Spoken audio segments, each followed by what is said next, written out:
Good afternoon students.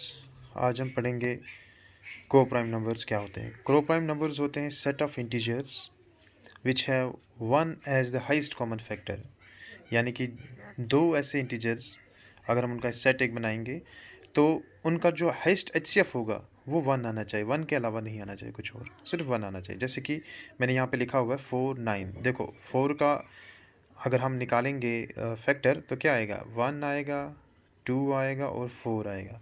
9 का क्या आएगा, 1 आएगा, 3 आएगा, 3 3 ज़ा 9 और 9 1 ज़ा 9। देखो इसमें कोई कॉमन क्या है, यहाँ पे सिर्फ 1। तो इन दोनों का सब, तो हम इसको कहेंगे 4 और 9 इज़ ए को प्राइम। ठीक है। वैसे ही जैसे कि हम लेंगे 15 कामा 8, अगर ये दो हम नंबर्स लेंगे तो इनका एचसीएफ भी 1 आएगा। जैसे कि मैं आपको बताता हूँ, 15 का क्या क्या आएगा हमारे पास फैक्टर, 1 आएगा, 3 3 5 ज़ा 15, 5 3 ज़ा 15 एंड 15 1 ज़ा 15। 8 के क्या फैक्टर्स आएंगे, 1 8 ज़ा 8, 8 1 ज़ा 8, ये सॉरी 2 4 ज़ा 8, 4 2 ज़ा 8 एंड 8 1 ज़ा 8। अब देखिए इनमें कॉमन क्या है, सिर्फ 1। ठीक है, यानी कि 15 8 आर को प्राइम। ये ज़रूरी समझाना क्योंकि अगला क्वेश्चन दिखाने से पहले हमें पता होना चाहिए कि को प्राइम क्या होता है। अब आपको समझ आए को प्राइम क्या हो सकता है।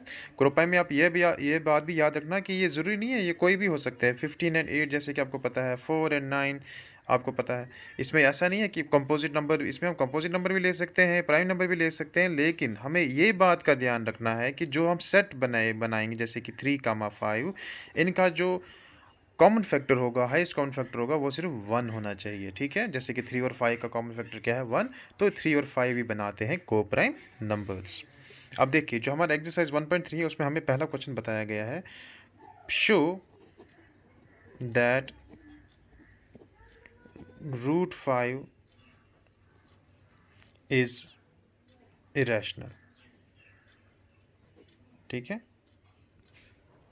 देखिए हमें यहाँ पे बताया गया है कि शो दैट √5 इज इरेशनल। तो हम ये कैसे प्रूव करेंगे, कैसे शो करेंगे कि जो √5 है वो इरेशनल है। हम देखिए क्या करेंगे इसके लिए हम क्या करेंगे, हम मान लेते हैं सोल्यूशन में, अगर हम स्टेटमेंट लिखेंगे इसको साथ में, let us assume √5 is rational. अगर हम मान लेते हैं कि जो √5 है वो एक रैशनल नंबर है, इसका मतलब क्या हुआ, अगर ये √5 रैशनल नंबर है उसका मतलब क्या हुआ, √5 किसके बराबर होगा, a अपॉन b के, यानी कि इसको हम p बाई क्यू फॉर्म में लिख सकते हैं। अगर √5 रैशनल नंबर है तो इसे हम p बाई क्यू फॉर्म में लिख सकते हैं। इसका मतलब हुआ √5 is equal to a upon b, comma where a and b are coprime and b is not equal to 0। ठीक है, अब अगर हमने माना कि √5 रैशनल नंबर है तो रैशनल नंबर को हम लिख सकते हैं p बाई के फॉर्म में, या मैंने यहाँ पे लिखा a बाई बी फॉर्म में। ठीक है, जो ये a और b है, ये जो दो हमने इंटीजर्स लिए हैं, a and b are integers actually, तो ये को प्राइम है। क्या है, को प्राइम, यानी कि इनका एचसीएफ जो है वो सिर्फ 1 है, a और b का एचसीएफ 1 है और कोई नंबर नहीं है। ओके, ठीक है, उसके बाद हम क्या करेंगे, √5 is equal to a upon b। ठीक है, अब इसको करेंगे स्क्वायरिंग बोथ साइड्स। ठीक है, जब स्क्वायरिंग बोथ साइड्स करेंगे ये क्या बनेगा, √5 का square is equal to a upon b का होल स्क्वायर। ठीक है, और √5 ये स्क्वायर और ये रूट कट जाएगा तो ये क्या बनेगा, 5 is equal to a square upon b square. ठीक है, और ये b लेंगे ऊपर, यहाँ पे डिवाइड में है तो ये बनेगा मल्टीप्लाई में, यानी कि ये बनेगा b square into 5 is equal to a square, और b square is equal to a square divided by 5। ठीक है, अब इसका नाम हम देंगे इक्वेशन फर्स्ट। अब यहाँ पे देखिए आप, B square is equal A square upon 5, ये मैं पीछे भी लिख देता हूँ यहाँ पे। B square is equal to A square upon 5, इसी को हम इक्वेशन फर्स्ट भी लिखेंगे। देखिए अब यहाँ पे B square is equal to A square divide by 5, यानी कि जो ए स्क्वायर है ये डिविजिबल है 5 से, ठीक है। अगर ए स्क्वायर है डिविजिबल बाई 5 से, हम यहाँ पे लिख देते हैं ए स्क्वायर इज डिविजिबल बाय 5, ठीक है।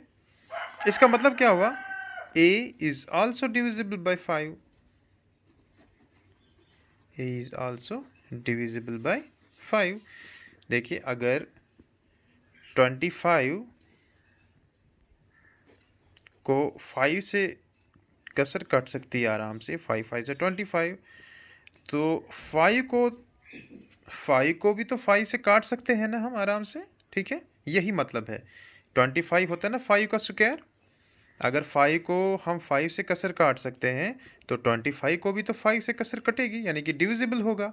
यानी कि जो 5 है दैट इज़ 5 जो है वो क्या है, जो 5 है वो है फैक्टर किसका, a का, ठीक है। a इज़ आल्सो डिविजिबल 5, इसका मतलब हो गया 5 is a factor of a।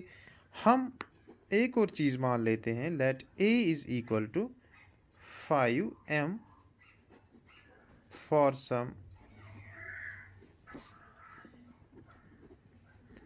some integer m, ठीक है।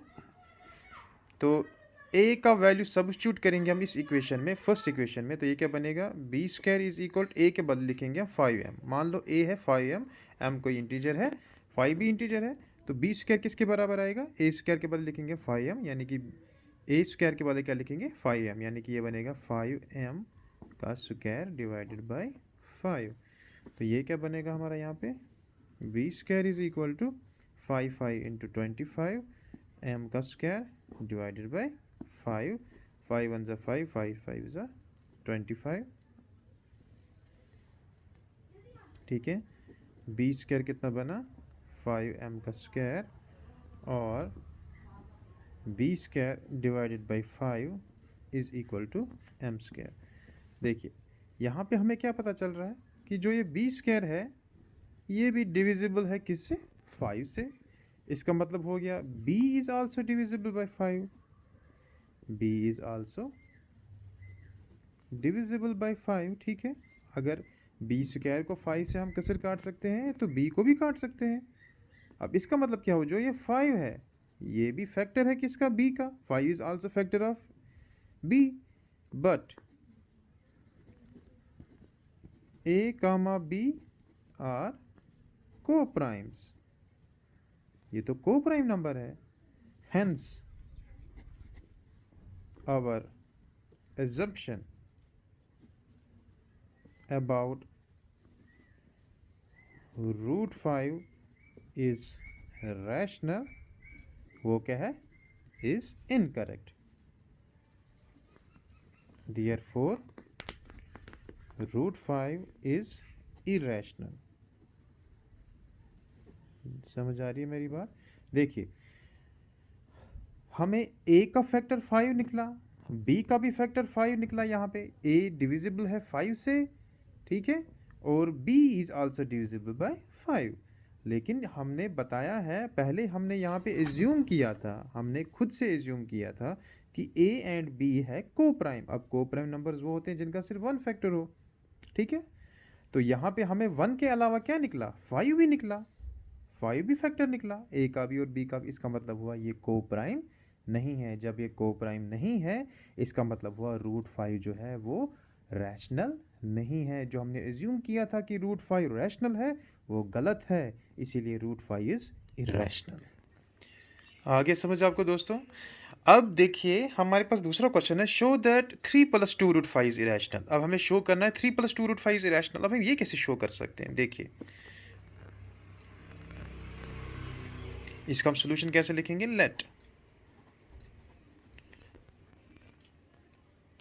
देखिए लेट अस एज्यूम, इसको भी हम ऐसे मान लेते हैं 3 + 2√5 हम उल्टा करेंगे, हम मानेंगे कि ये रैशनल है, फिर प्रूव करेंगे ये तो इरेशनल है, ठीक है। Let us assume that 3 + 2√5 is rational.